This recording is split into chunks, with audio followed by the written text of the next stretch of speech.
So, about 600 years before Jesus comes onto the scene, a huge invading army called the Babylonians swoops in and trashes Jerusalem.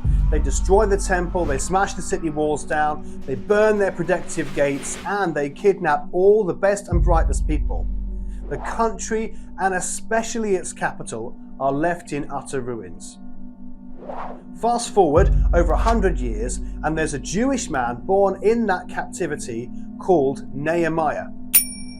Nehemiah finds himself in Susa, a city in Iran, and he's a servant of the king called Artaxerxes. Good name.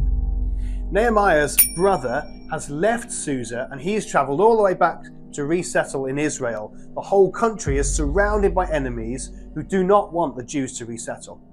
This is Nehemiah's story, and this wait a minute. You're just me with a wig on.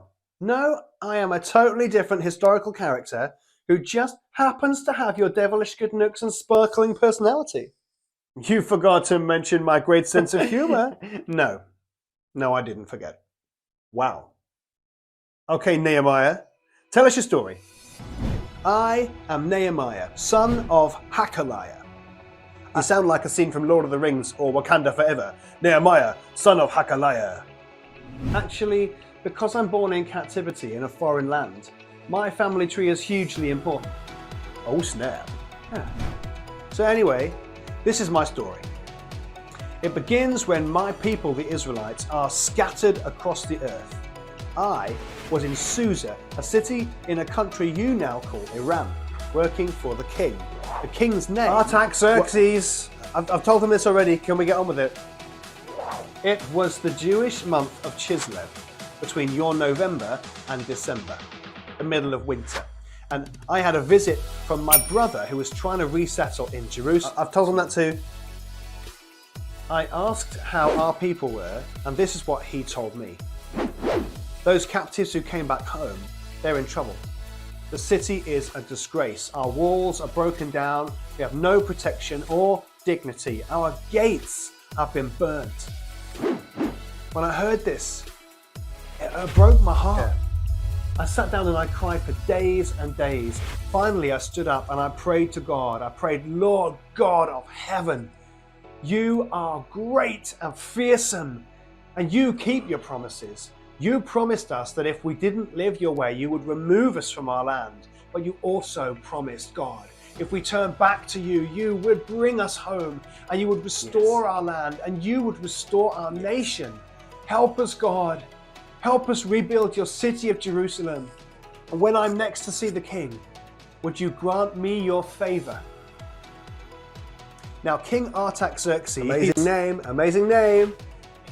He had a royal law that no one could enter into his presence and still look sad.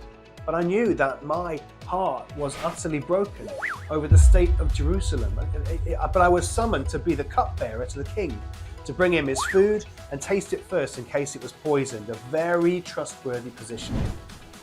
It was now the month of Nisan, which is between your April and your March. Or your March. Hang on. It's taken you 3 months. Did you spend 3 months crying? Listen back. I spent days crying, then I prayed, and then I had to wait. Okay, sorry, carry on. I was chosen by King Artaxerxes to bring his wine. And when he looked at me, he saw that I was sad. Uh-oh, illegally sad. Yeah, right. The king said to me, why do you look sad? You're not ill. It must be that something's broken your heart. What is it? Then did he kill you? Strangely, no.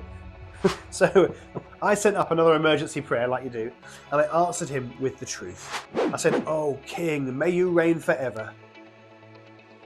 You are right, your majesty. My heart is broken. The city of my ancestors lies in ruins and its protective gates are burnt down. There was silence. The king looked at the queen. Then he answered me. What do you want me to do? He asked me. Okay, let's pause there for a moment. What is it, I wonder, that breaks your heart? Is there something that gets you angry, some injustice somewhere in the world that you just know you need to do something about. For me, it's how people are left on the fringes while others seem to ignore them. I'm also angry about what we've done to the environment and about the fact that there's still slavery happening all over the planet. People are being kidnapped and tricked or forced to work for almost nothing to give us cheap clothes or mobile phone technology or worse, someone to sleep with or someone to watch on a tasteless internet site. What is it for you that you hear about it and it breaks you, Pause here for a moment. If there's someone with you who you trust, then talk with them. Otherwise, grab a piece of paper and just start to write some stuff down. Okay, Nehemiah, please continue. What do you want me to do? The king asked me. I gave the king a short tester answer. I said, "Send me back, Your Majesty. Send me back so I can rebuild our city where my ancestors are buried." The king considered it, and finally he said, "How long will you be gone? Yes. And when will you get back?" So I told him what I thought, and he agreed. So then I dared to ask more. God seemed to be at work, so I said, "Oh king, if it's your pleasure to send me, then please will you give me letters of introduction so I can travel safely on the Euphrates River? Would you give me guards to go with me? And I kind of need enough timber from your forests to rebuild all of our city gates, all 7 of them. And if it still pleases you, O king, can I have enough timber also to make a house for myself and some men to help me?" Well, I bet Artaxerxes was all like, "You've overstepped the mark there. I'm happy for you to go off on your little jolly and rebuild your city, but I've got a kingdom to run, No, he agreed to everything. I couldn't quite believe it, really. It had to be God. Well, it's all going well? No. Off in Jerusalem, 2 men in particular, Sanballat, who was a Samaritan, and Tobiah, 2 powerful men in enemy countries to Israel, they heard that I was coming to rebuild the city and they began to get furious. So what did you do? Well, I had to go in secret. So I arrived in the city, and for the first 3 days I acted as just a normal person. Didn't tell anyone who I was or why I was there. Looked around and started planning. On the 3rd evening, I got up in the middle of the night and I snuck out with a small band of men, and I rode on a donkey and walked with them secretly outside the walls of the city under the cover of darkness, avoiding the lookout posts. I looked at the crumbling walls and the burnt gates and the holes. Next morning, I went straight to the leading priests and the leaders, and I revealed who I was, that I was the cupbearer to King Artaxerxes himself, and that I had come with resources and men and authority from him to start to rebuild our ancestors' city. Got to put the same heart in King Artaxerxes as he had in me. It was time to begin. Immediately they said, "Yes, let's start straight away." Come on. So it is going well? No. Because Sanballat, the Samaritan, and Tobiah, who was an Ammonite, along with Gershon from Arabia, another one, heard the plans, and they began to throw insults at us and laugh at us in public. Well, that was a mature thing for them to do. Did you throw insults back at them? No, we said to them, "God will help us with what we're doing. You have no place here." Okay, so what did you do then? How did you build the walls of a huge city with just a handful of people? Yeah, good question. Our plan was quite simple, actually.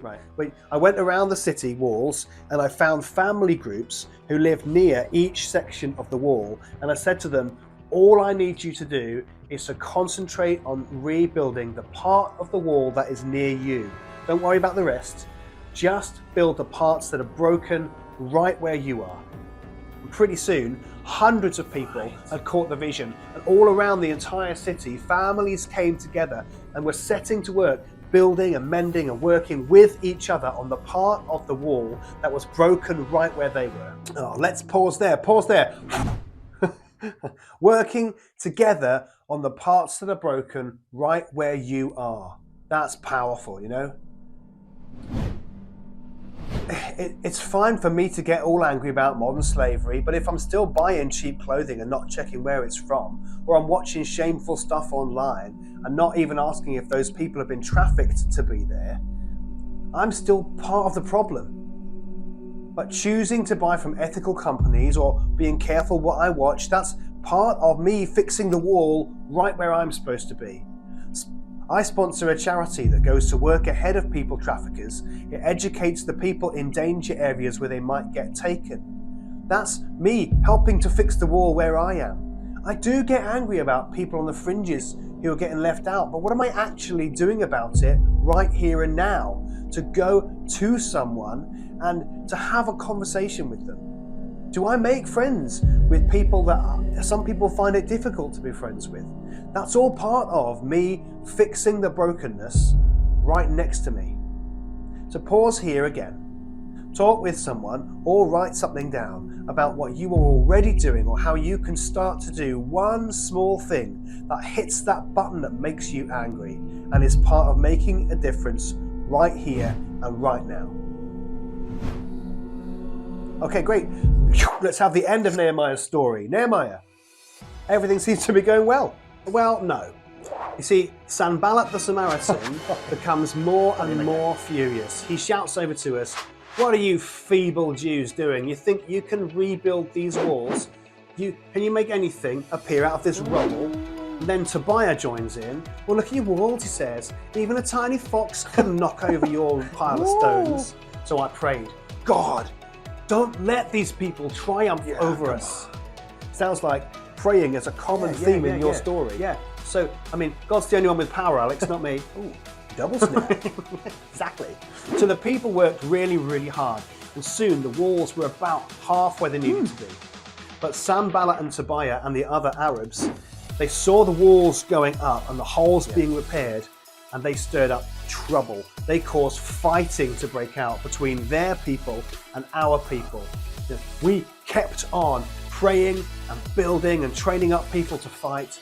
From that moment, we stationed fighting men along the lines of the walls, each person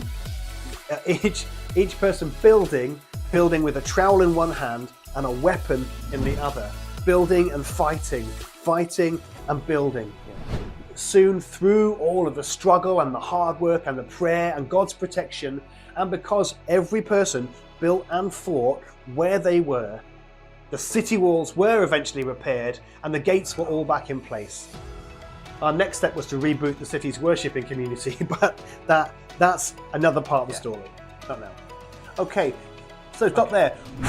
For the final time, building and fighting, fighting and praying all seem to be in this mix. You know, sometimes we need to fight for something or someone. Sometimes there's people or situations who don't have anything left in themselves and they need someone to be there fighting for them.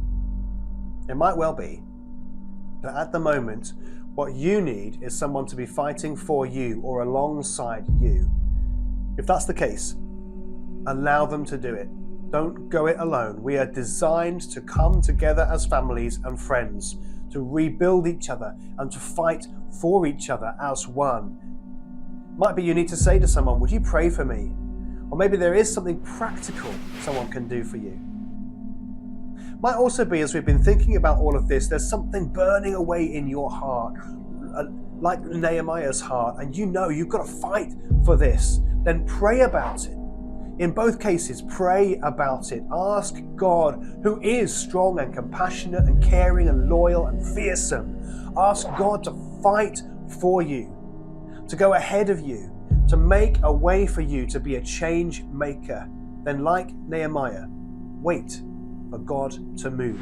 It took God 3 months to change King Artaxerxes' heart and bring Nehemiah in. But when the time was right, things just changed. Pray. Fight in prayer for people and situations to rebuild the brokenness all around us. Pause here one final time. Talk about or write down what it is you think you need to pray about. Great. I hope you've enjoyed hearing from Nehemiah and me, and you can find this story, strangely, in the book of Nehemiah. Okay, see ya.